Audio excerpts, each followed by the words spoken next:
Hello guys, we are here from Team G.Y.M with David Erpen, and what did you do?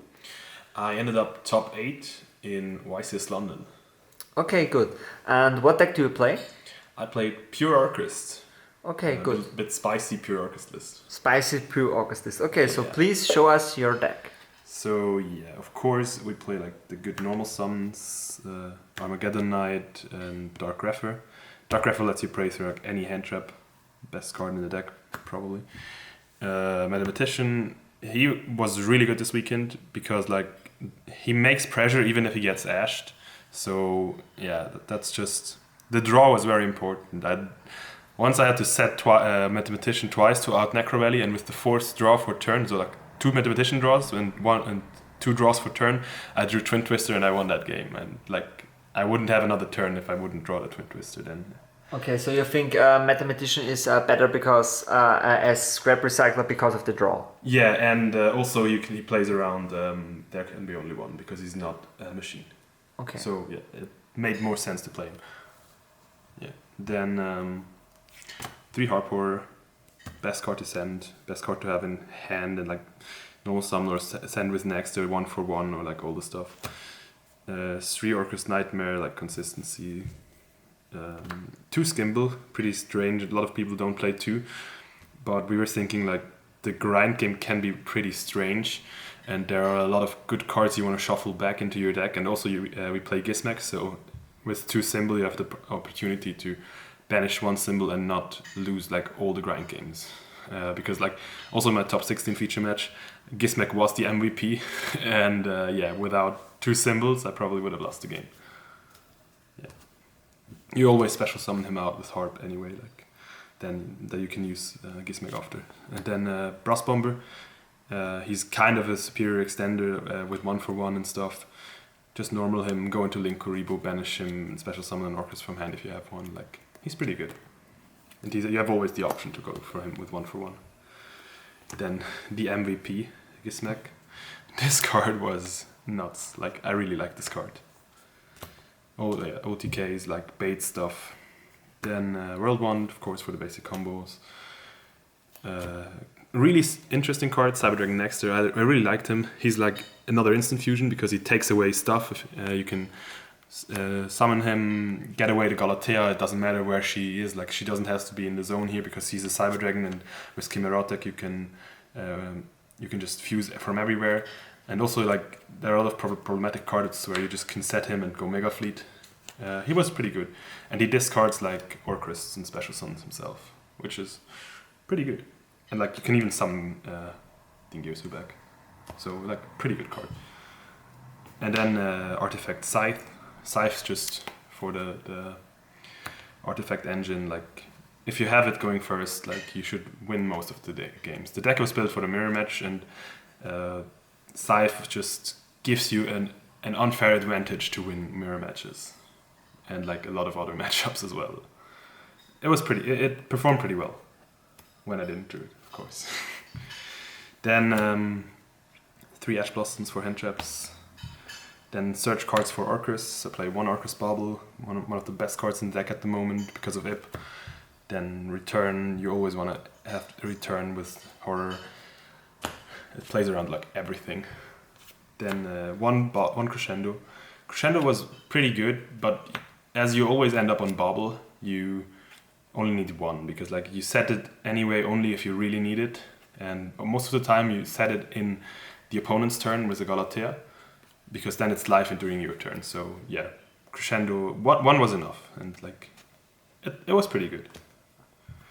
1 for 1 of course for Brass Bomber and Cyber Dragon Nexter. Foolish, like, what can I say? It's foolish. Best card in the deck. Yeah, sends like everything. Rota, like the 6 normal summon, which can be like either Armageddon Knight or Dark Grepher if you want to play through hand traps. Pretty consistent card. Cosmic Cyclone. In the mirror matches, it's just like if you banish Bauble, you should win, because if you can play through your opponent's turn and he can't during yours, there's like so much advantage you gain from that, and like pretty good against rogue decks as well. So he was pretty solid. Good choice. Then one of the it was pretty good. Like Cult by the Grave is just so versatile. It's a negate. It's plays through hand traps. Like, and at the moment, like all the decks play at least something which needs the graveyard. So I would play Cult by the Grave again.